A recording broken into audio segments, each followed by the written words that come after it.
시카고 펑스입니다. 이완용 같은 놈, 이런 관용구가 있습니다. 이완용 같은 놈 하면 어떤 사람인가? 한국 사람이라면 다 감이 옵니다. 을사오적의 대표자로서 두고두고 조국을 배신한 사람, 이렇게 기억합니다. 마지막 조선시대에 참 2조 마지막 고종 때입니다. 내각 총리로 있었는데 정미 7조약을 서명하고 조선의 모든 행정권을 일본에 넘깁니다. 그리고는 1910년 한일합방 제일 앞장서서 서명을 했죠. 지금 서울의 분당 백현동 출생이라 그럽니다. 이런 인물을 로마 시대 때도 있습니다. 그 이름을 브루투스라 그럽니다. 브루투스 같은 놈 하면은 그것은 거의 이완용 같은 놈 이런 말과 같단 말이죠. 자신을 키우고 밀어준 로마의 황제 시저를 배신합니다. 아들같이 아꼈는데 브루투스는 칼로 찔러 죽입니다. 죽을 때 시저 황제가 두 눈을 부릅뜨고 브루투스 너마저 유명한 말을 가지고 있습니다. 이후에 브루투스 같은 놈, 이건 배신자의 타픽을 말합니다. 물론 그는 변명을 합니다. 명분이 있단 말이죠. 시저보다 로마를 더 사랑했기에 시저를 죽였다. 삼국지를 읽어보면은 여러 사람들이 배신자가 나옵니다. 이로 인해서 역사가 혹은 전쟁이 완전히 바뀌어지는 그런 내용이 나옵니다. 구약 성경에는요, 생각해 보세요. 아버지를 배신한 사람도 있습니다. 아버지 다윗을 배신했던 압살롬이라는 사람 있죠. 압살롬 하면은 아버지를 배신한 자다. 그렇게 관용이 나와 있습니다. 이로 인해서 역사가 바뀌어지지요. 이때 다윗이 말이죠. 사랑하는 아들 압살롬으로부터 배신을 당하고 난 뒤에 심각한 탄식을 하면서 지은 시가 시편 41편 9절입니다. 나의 실로 구하는 날 내 떡을 먹던 나의 가까운 친구도 나를 대적하였다. 그래서 발꿈치를 들었다이다. 이렇게 표현을 합니다. 내가 정말 신뢰하고 내 가까이 있건 내 떡을 먹던 나의 가까운 친구도 나를 대적해서 발꿈치를 들었다나이다. 이 사실은 배신자의 이야기를 합니다. 그런데요, 이 시편 41편 배신을 통한 인용한 내용이 나옵니다. 신약성경에. 오늘 읽은 요한복음 13장 18절에 나옵니다. 그 대상은 가룟 유다입니다. 예수님께서 세족식 이후입니다. 가룟 유다를 가리켜서 내 떡을 먹는 자가 나의 발꿈치를 들었나이다 하면서 그 사실을 이루어집니다. 그렇습니다. 역사상 많은 배신자가 있습니다. 그럼에도 불구하고 최고 역사에서 가장 이 배신자의 타이틀을 가졌다 그러면은 역시 예수님을 배신한 가룟 유다 아니겠습니까? 그래서 두고두고 가룟 유다 같은 놈 욕하면 그 상대가 어떤 사람인지 압니다. 그건 거의 관용구로 속담으로 남아있는 것이죠. 배신자라는 말의 뜻은 배신자, 배는 등이라는 배가 있습니다. 한자가 등이라는 배와 믿음이라는 신자와 사람 자자입니다. 그러니까 믿는 사람이 바로 보면 배가 보일 텐데 등을 돌렸다. 이 세 단어가 이루어진 말입니다. 영어로는 betrayal이죠.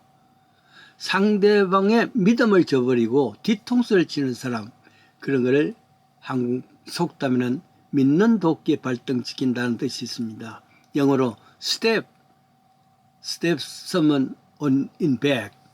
가룟 유다에 대해서 다시 한번 깊이 생각해 보고자 합니다. 어떻게 해서 가룟 유다가 망고의 역적 배신자가 되었는가? 저대로 생각해 보십시다.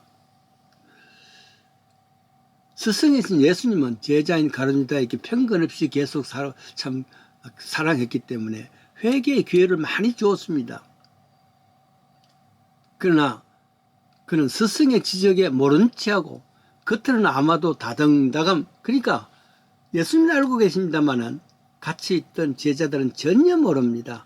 그만큼 이중인격에 능숙한 사람이란 말이죠. 겉으로는 친절하고 정말 겸손하고 그리고 나 자신같이 보입니다. 그러나 속에는 그렇지 않단 말이에요. 속과 겉이 다른 사람을 이중성이라 그러죠. 가룟 유다가 이 이중성에 대해서 모든 사람을 숨길 수 있을 만한 이중성을 가지고 있는데 예수님께서 몇 번이나 지적을 했습니다. 회개의 기회를 줬단 말이에요. 그러나 그것을 놓친 것이죠. 가령 요한복음 12장에는 마리아가 향료의 옥합을 깨어서 예수님 머리 위에 붓습니다. 그것은 사실은 예수님의 장례식을 위한 것이고 사랑의 귀한 표현이었습니다. 그런데 금방 12장 4절에 보면은 가룟 유다가 말합니다. 어째서 이렇게 낭비하는가? 이걸 팔면은 300데나리온 나오는데 많은 이들을 구제할 수 있는데 말은 옳습니다. 명분이 있습니다.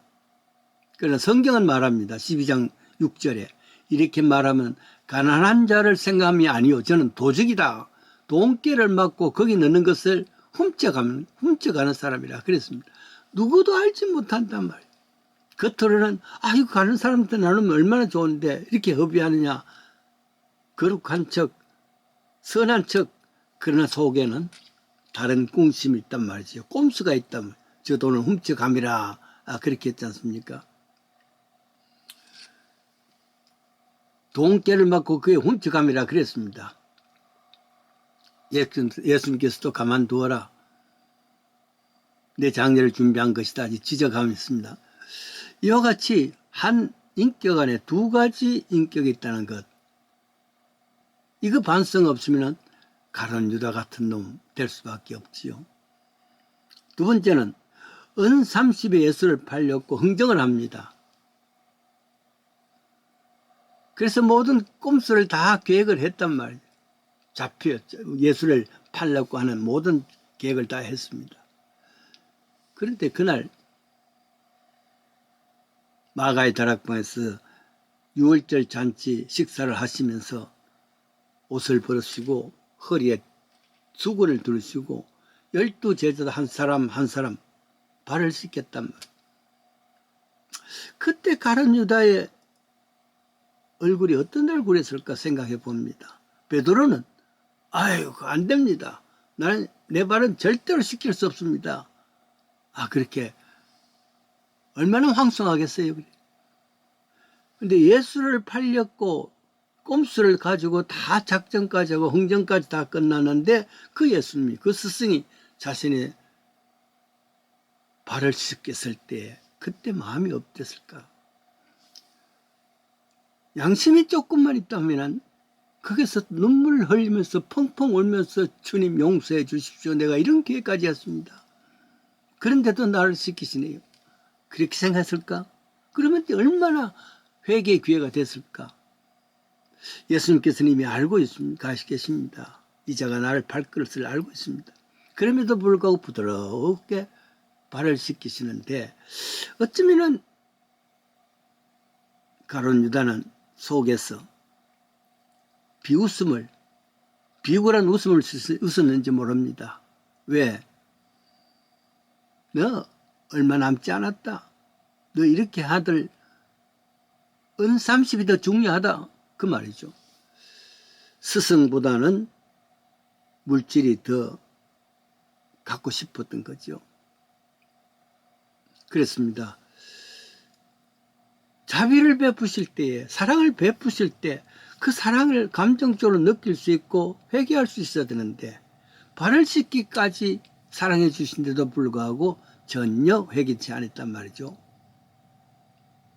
세 번째는 한번 보세요. 이제 조금 더 적극적으로 나옵니다. 세조식을 맡고 난 뒤에 언질까지 주셨지 않습니까? 예수님께서 13장 21절입니다. 너희 중 하나가 나를 팔 것이다. 사람들은 다 누굽니까? Who is it? Who is it? Lord, who is it? 누가 그 사람입니까? 막 화가 났을 때 누굽니까? 하는 말을 한 사람도 가룟 유다가 아닌가 생각해 봅니다. 그리고 내가 빵 한쪽을 찢어준 사람이다. 지적까지 했습니다. 예수님께서 지금도 우리에게 이 사람이다 하고 나한테 지적을 할 겁니다. 그것은 예수님께서 나타나셔서 직접 하시는 게 아니라 하나님 말씀이죠. 성경 말씀을 통해서 지적을 합니다. 내 삶의 모든 것에 대해서. 그럴 때 바로 회개를 해야 되죠. 양심의 가책. 근데 그 양심이 화인 맞은 백성이다 말이죠.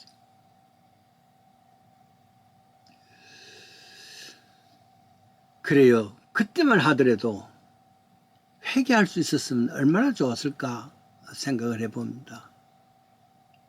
결국 이 이중승은, 근데 이상한 건요, 가룟 유다와 비슷한 사람일 것 같지만은 베드로는 그렇지 않습니다. 물론 좌충우돌하고 실패도 많고, 그리고 또 다혈질이라 가지고 불쑥불쑥 나타나고, 그럼에도 불구하고 이중성이 아니란 말이죠. 주를 향하는 마음은 한결같았다. 여러분, 이 한결같다는 게 믿음입니다. 하나님을 사랑하는 것, 무슨 일이 있다 할지라도 한결같이 사랑하는 겁니다. 마지막으로 생각할 것은, 성경은 실수 많고 우왕좌왕하면서 좌충우돌하는 이런 사람이지만은 이중성이 아닌 베드로는 수석 베드로 제자가 됩니다. 그러나 다른 사람으로부터 칭찬받고 다른 사람들로부터 겸손하게 또 낮아진 것 같이 보이는 사람 유다는 이중성, 그 속에 꼼수가 있고 악한 계획이 있다면 이 이중성, 결국 은 30도 사용하지도 못하고 이 돈으로 나그네의 무덤을 만들었다 그러잖아요. 결국 사도행전 보면은 배가 터져 죽었다, 자살했단 말이죠. 생각해 보면은 12제자 중에 참 불행한 사람이구나. 처음에는 그렇지 않았을 텐데 결국은 이와 같이 된 것은 무엇 때문인가? 예수님께서 몇 번씩이나 회개의 기회를 줬지만은 그거를 무심코 지나갔단 말이에요. 그리고 속으로는 끊임없이 꼼수를 넣었단 말이에요. 복 있는 사람은 악인의 꾀를 쫓지 아니하고 죄인에게는 서지 아니하고 오만한 자, 교만한 자의 자리에 앉지 아니합니다. 복 있는 사람 되시기를 바랍니다.